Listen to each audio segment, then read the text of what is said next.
ബസ്സുകൾ കയറി ഇറങ്ങാത്തൊരു ബസ് ടെർമിനലുണ്ട് എറണാകുളത്ത്. കളമശ്ശേരി നഗരസഭ 2017 bus terminal പണിതുയർത്തിയത്.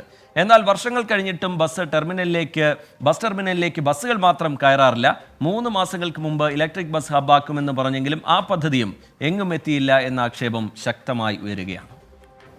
Kalamassery medical college, വ്യവസായ മേഖല എന്നിവയ്ക്കെല്ലാം ഉപകാരപ്രദമാകുന്ന രീതിയിൽ 2017 കളമശ്ശേരി നഗരസഭ കളമശ്ശേരി ബസ് ടെർമിനൽ പണിതുയർത്തുന്നത്. പക്ഷേ പണി പൂർത്തിയായി വർഷങ്ങൾ കഴിഞ്ഞിട്ടും ഇതുവരെ ബസ്സുകൾ കയറിയിറങ്ങുന്നില്ല എന്നു മാത്രം.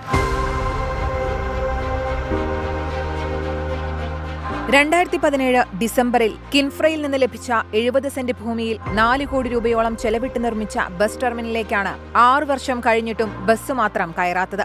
ടെർമിനലിലെ ബങ്കുകളെല്ലാം നഗരസഭ 2 വർഷം മുൻപ് ലേലത്തിന് നൽകി. അവയിൽ ഒരെണ്ണം മാത്രമാണ് തുറന്നു പ്രവർത്തിക്കുന്നത്.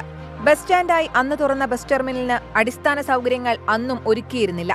എന്നാൽ നഗരസഭയുടെ ഭാഗത്തു നിന്ന് ചെയ്തു തീർക്കാനുള്ള കാര്യങ്ങൾ കഴിഞ്ഞതാണെന്നും ഇനി സർക്കാരാണ് നടപടി സ്വീകരിക്കേണ്ടതെന്നുമാണ് ഉയരുന്ന വാദം. ഇപ്പോൾ ഇവിടെ എത്തുന്ന ബസ്സുകളെല്ലാം ഇതിന് പുറത്ത് മെഡിക്കൽ കോളേജിൻ്റെ പരിസരത്ത് പുറത്തായിട്ട് പാർക്ക് ചെയ്യാണ്. അവിടെ നിന്നാണ് സ്റ്റാർട്ട് ചെയ്യുന്നത്. അത് ഈ ബസ് സ്റ്റാൻഡിൽ നിന്ന് ചെയ്യേണ്ടതും ഇവിടെ നിന്ന് തുടങ്ങാനുള്ള നിർദ്ദേശം നൽകേണ്ടതും RTO ഡിപ്പാർട്ട്മെൻറ്റാണ്. അതുപോലെ തന്നെ സംസ്ഥാന സർക്കാരുമാണ് അതിൻ്റെ അകത്ത് സർക്കാരാണ് ഈ കാര്യങ്ങളിൽ ഏറ്റവും കൂടുതൽ ശ്രദ്ധ ചെലുത്തേണ്ടതും ചെയ്യേണ്ടതും. മന്ത്രി ഉൾപ്പെടെ ഇപ്പോൾ ഇലക്ട്രോണിക്സ് ബസ് കൊണ്ടുവരുമെന്ന് പറഞ്ഞു. പക്ഷെ എന്നാൽ അതുപോലും നടപ്പിലാക്കാൻ സാധിച്ചിട്ടില്ല. കളമശ്ശേരിയിലെ സ്റ്റാൻഡ് കേന്ദ്രീകരിച്ച് സർക്കുലർ സർവീസ് ആരംഭിക്കാനുള്ള നടപടി തുടങ്ങിയതായി മന്ത്രി P. രാജീവ് മാസങ്ങൾക്ക് മുമ്പ് പ്രഖ്യാപിച്ചിരുന്നു.